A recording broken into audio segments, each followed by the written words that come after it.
Buenos días, hoy les voy a hablar del sistema nervioso central y sistema nervioso periférico. Son temas que pertenecen a la materia de anatomía, a la cual imparte el profesor Osiel Añorbe García. Comenzamos con un poquito de introducción. Sistema nervioso central. El sistema encargado de gobernar la función organizada de nuestros aparatos es el sistema nervioso, el cual capta los estímulos externos por medio de receptores.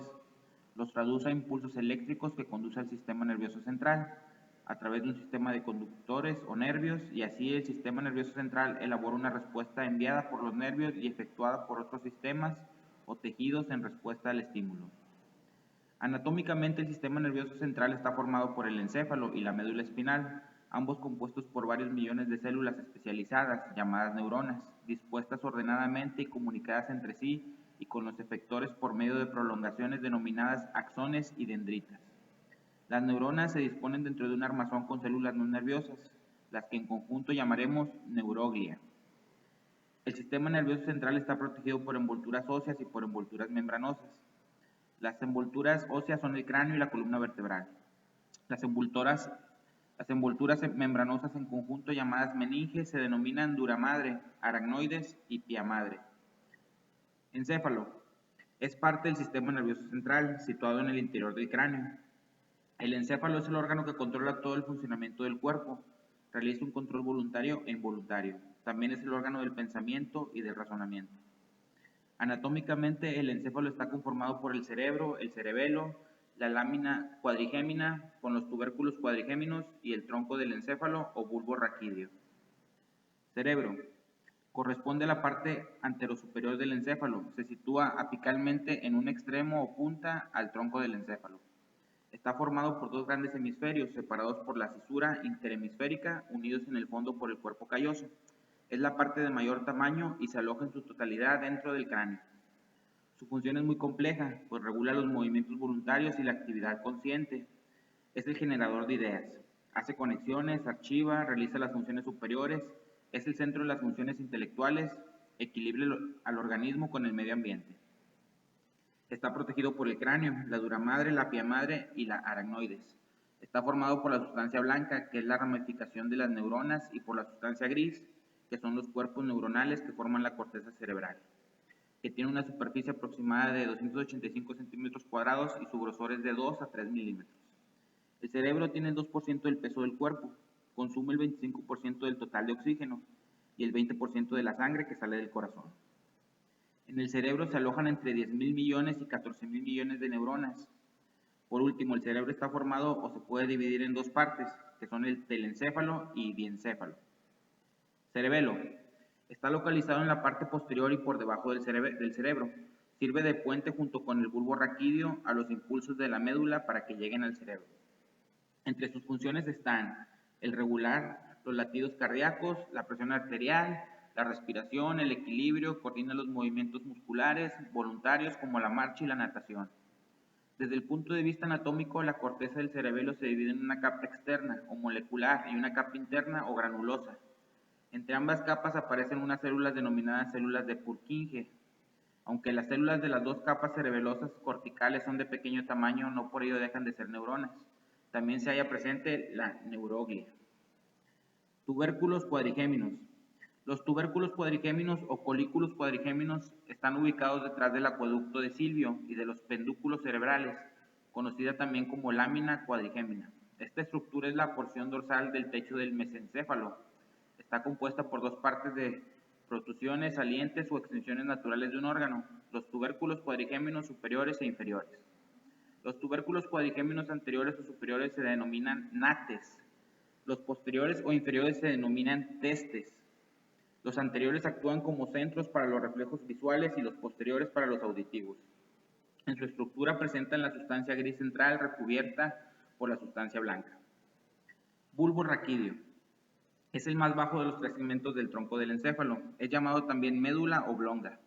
Es la terminación de la parte superior de la médula espinal. Actúa sobre movimientos involuntarios del corazón, interviene en el funcionamiento de las vías respiratorias, del esófago, intestino delgado, páncreas, hígado, participa en los mecanismos del sueño y la vigilia, detecta los niveles de oxígeno y dióxido de carbono.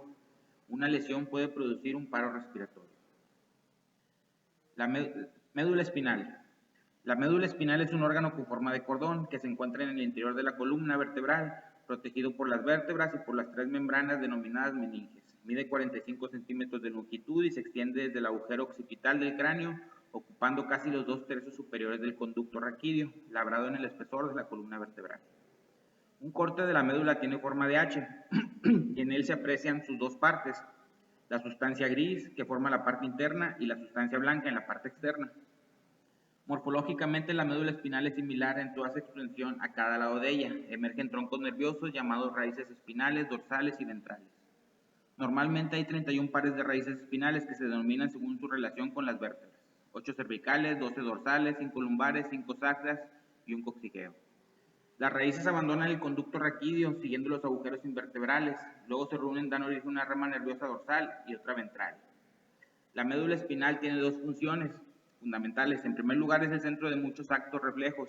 Las neuronas sensitivas entran por las raíces dorsales de la médula y hacen sinapsis dentro de la sustancia gris, con interneuronas y neuronas motoras que salen por las raíces ventrales de los nervios espinales. En segundo lugar, la médula es la vía de comunicación entre el cuerpo y el encéfalo, gracias a los cordones blancos que permiten el paso de vías ascendentes sensitivas y vías descendentes motoras. Debemos recordar que tanto el encéfalo como la médula espinal están rodeados y protegidos por membranas de tejido no nervioso, llamadas meninges.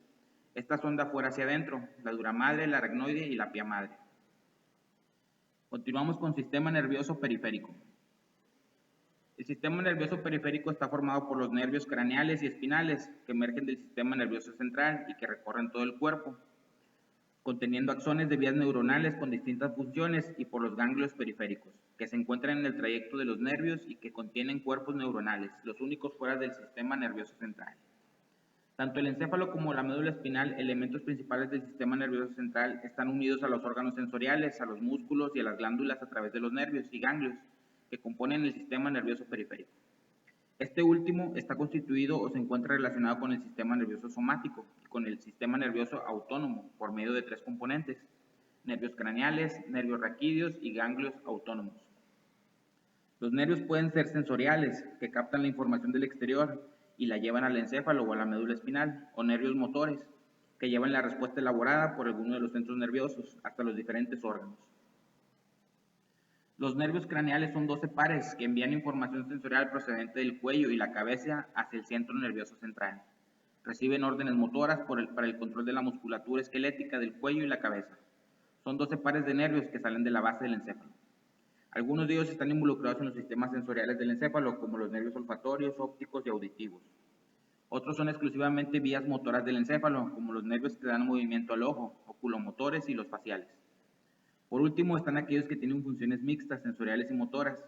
El nervio trigémino, por ejemplo, proporciona sensibilidad facial y controla los movimientos de masticación. Todos estos nervios pasan a través de pequeñas aberturas en el cráneo para penetrar o abandonar el encéfalo. El nervio vago es un nervio craneal que se extiende lejos de la cabeza, va al corazón, el tubo digestivo y demás vísceras. Participa en la acción del sistema nervioso autónomo parasimpático. Estos tractos nerviosos o craneales son: par 1, nervio olfatorio, con función únicamente sensitiva quimiorreceptora.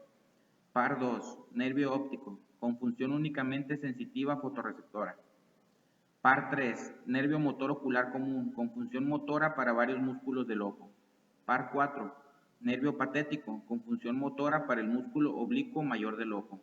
Par 5, nervio trigémino, con función sensitiva facial y motora para los músculos de la masticación. Par 6, nervio abducen externo, con función motora para el músculo recto del ojo. Par 7, nervio facial, con función motora somática para los músculos faciales y sensitiva para la parte más anterior de la lengua.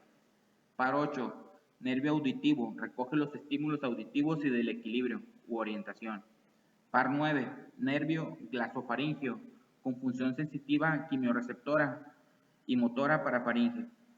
Par 10, nervio neumogástrico o vago, con función sensitiva y motora del tipo visceral para casi todo el cuerpo.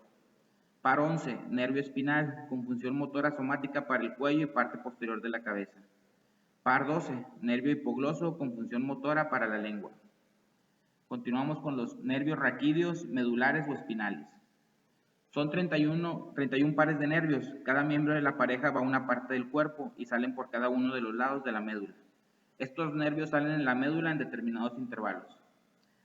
Los que envían información sensorial, como el tacto o el dolor del tronco y las extremidades, hacia el sistema nervioso central a través de la médula espinal, reciben el nombre de raíces dorsales. Tienen fibras sensitivas. Los que envían información de la posición y el estado de la musculatura y las articulaciones del tronco y las articulaciones para el control de la musculatura esquelética reciben el nombre de raíces ventrales, pues tienen fibras motoras. Individualmente, los pares de nervios raquídeos reciben el mismo nombre del segmento de la médula espinal al que están conectados, más su correspondiente número. A diferencia del sistema autónomo, el sistema somático regula las respuestas voluntarias, es decir, lo que decidimos hacer conscientemente. Así, cuando hace frío, la respuesta voluntaria de abrigarse está regulada por este sistema. Los nervios espinales son 31 pares y se encargan de enviar información sensorial como el tacto, dolor y temperatura del tronco y las extremidades, de la posición, el estado de la musculatura y las articulaciones del tronco y las extremidades hacia el sistema nervioso central, y desde el mismo reciben órdenes motoras para el control de la musculatura esquelética, que se conducen por la médula espinal.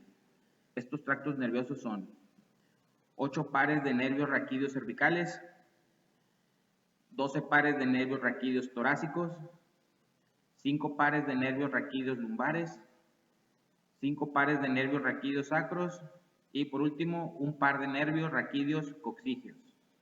Muy bien, con esto terminamos los temas del sistema nervioso central y sistema nervioso periférico. Espero les haya gustado y nos vemos la próxima. Saludos.